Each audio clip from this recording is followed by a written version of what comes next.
Bismillahirrahmanirrahim. Dengan nama Allah yang Maha Pengasih, Maha Penyayang. Assalamualaikum Sobat Beriman, semoga Allah Ta'ala selalu melimpahkan kesejahteraan dan keselamatan pada kita semua, amin ya robbal alamin. Nabi Khidir adalah sosok yang dikisahkan dalam Al-Quran telah dijumpai Nabi Musa alaihi salam, dan Nabi Musa mendapatkan pelajaran dari beliau.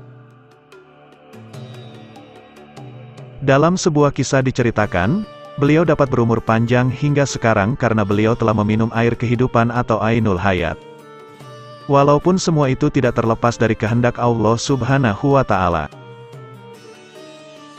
Nabi Khidir dipercaya banyak kalangan masih hidup hingga saat ini.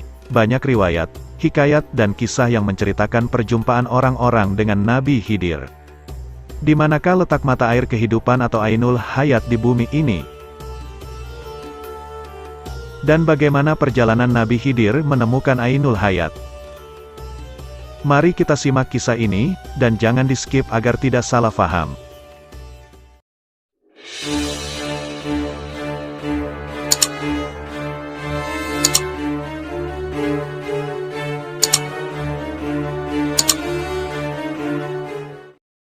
Kisah ini diriwayatkan oleh Ats-Salabi dari Imam Ali, yang terjadi pada masa Raja Iskandar Zulkarnain, seorang raja yang soleh pengikut ajaran Nabi Ibrahim yang lurus. Allah Subhanahu wa Ta'ala telah memberinya kekuasaan dari timur hingga barat, namun beliau tetap bertakwa kepada Allah Subhanahu wa Ta'ala dan tidak sombong. Kisah tentang Raja Zulkarnain diceritakan dalam surah Al-Kahfi ayat 83-98, yang artinya, mereka akan bertanya kepadamu Muhammad, tentang Zulkarnain. Katakanlah, aku akan bacakan kepadamu cerita tentangnya. Sedang kisah Nabi Khidir dan Nabi Musa dikisahkan dalam Al-Quran Surat Al-Kahfi ayat 60-82. Pada satu masa, Allah memerintahkan malaikat yang bernama Rofail untuk mendampingi Raja Iskandar Zulkarnain. Di tengah perjalanan mereka berbincang-bincang, Raja Iskandar Zulkarnain berkata kepada malaikat Rofail, "Wahai malaikat Rofail, ceritakanlah kepadaku tentang ibadahnya para malaikat di langit." Malaikat Rofail pun berkata, "Ibadah para malaikat di langit diantaranya ada yang berdiri tidak mengangkat kepalanya selama-lamanya, ada yang sujud tidak mengangkat kepala selama-lamanya, dan ada pula yang ruku tidak mengangkat kepala selama-lamanya." Mendengar hal itu, timbul keinginan Raja Zulkarnain untuk melakukan hal yang sama seperti para malaikat.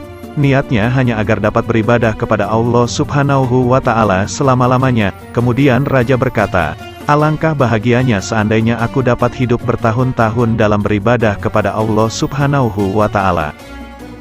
Lalu malaikat Rofail berkata, "Sesungguhnya Allah Azza wa Jalla telah menciptakan sumber air kehidupan di bumi bernama Ainul Hayat, maka barang siapa yang meminumnya seteguk, dia akan dipanjangkan umurnya sampai hari kiamat atau hingga ia mohon kepada Allah agar dimatikan." Malaikat Rofail memberitahukan bahwa sesungguhnya letak Ainul Hayat itu berada di bumi yang gelap. Setelah mendengarkan keterangan dari malaikat Rofail, maka raja segera mengumpulkan orang-orang alim dan soleh pada zaman itu untuk bertanya letak Ainul Hayat. Seorang alim di antara mereka berkata, "Sesungguhnya aku pernah membaca di dalam wasiatnya Nabi Adam alaihi salam. Beliau berkata, bahwa sesungguhnya Allah meletakkan Ainul Hayat itu di bumi yang gelap, yang terletak di tempat keluarnya matahari." Raja Iskandar Zulkarnain segera menyiapkan pasukannya sebanyak 6.000 orang alim dan ahli berkuda. Nabi Khidir yang menjabat sebagai Perdana Menteri juga termasuk di antara mereka. Pasukan itu membawa 1.000 ekor kuda betina yang masih perawan yang memiliki penglihatan sangat baik di tempat yang gelap. Mereka pun menempuh perjalanan panjang sehingga sampai di tepi bumi yang gelap. Ternyata gelapnya itu memancar seperti asap, bukan seperti gelapnya malam.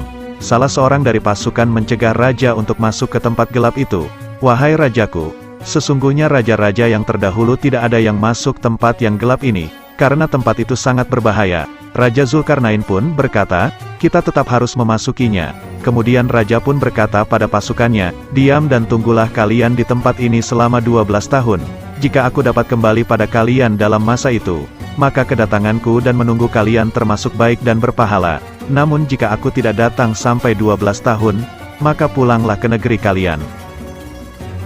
Kemudian raja bertanya kepada malaikat Rofail, Apabila kita melewati tempat yang gelap itu, apakah kita dapat melihat kawan-kawan kita?" Malaikat Rofail berkata, "Kalian tidak dapat melihat, tetapi aku akan memberimu sebuah mutiara yang dapat menjerit dengan suara yang keras, sehingga kawan-kawan kalian yang tersesat dapat kembali kepada kalian." Raja Zulkarnain pun memasuki tempat yang gelap itu bersama sekelompok pasukannya. Mereka berjalan di tempat yang gelap itu selama 18 hari tanpa pernah melihat matahari dan bulan, juga tidak mengetahui batas malam dan siang. Nabi Khidir berada di depan sekelompok pasukan, dan saat mereka berjalan, Allah Azza wa Jalla memberi wahyu kepada Nabi Khidir, bahwa sesungguhnya Ainul Hayat itu berada di sebelah kanan jurang dan Ainul Hayat itu aku khususkan bagimu. Nabi Khidir pun berkata kepada sahabat-sahabatnya, "Berhentilah kalian di tempat kalian masing-masing, dan janganlah kalian meninggalkan tempat kalian sehingga aku datang kembali kepada kalian." Kemudian Nabi Khidir berjalan menuju ke sebelah kanan jurang dan didapatinya sumber air kehidupan yang dicari. Nabi Khidir segera melepas pakaiannya kemudian turun ke Ainul Hayat untuk mandi dan minum dari sumber air kehidupan tersebut. Dirasakan oleh beliau airnya lebih manis daripada madu. Setelah selesai, Nabi Khidir pun keluar dari tempat Ainul Hayat dan langsung menemui Raja Iskandar Zulkarnain. Sedangkan Raja tidak tahu apa yang telah terjadi pada Nabi Khidir. Demikianlah, sesungguhnya yang bermaksud mencari Ainul Hayat adalah Raja Zulkarnain, tetapi Allah Azza wa Jalla berkehendak lain dan yang mendapat anugerah untuk hidup lama adalah Nabi Khidir alaihi salam. Menurut riwayat yang diceritakan oleh Wahab bin Munabah, ia berkata, bahwa Nabi Khidir alaihi salam adalah anak dari bibi Raja Iskandar Zulkarnain. Beberapa hikayat mengisahkan, setelah berhasil meminum air Ainul Hayat, Nabi Khidir diutus Allah Azza wa Jalla untuk menjaga mata air tersebut, baik dari golongan jin, setan dan manusia yang berkeinginan mencari keberadaan mata air tersebut. Wallahu a'lam bishawab.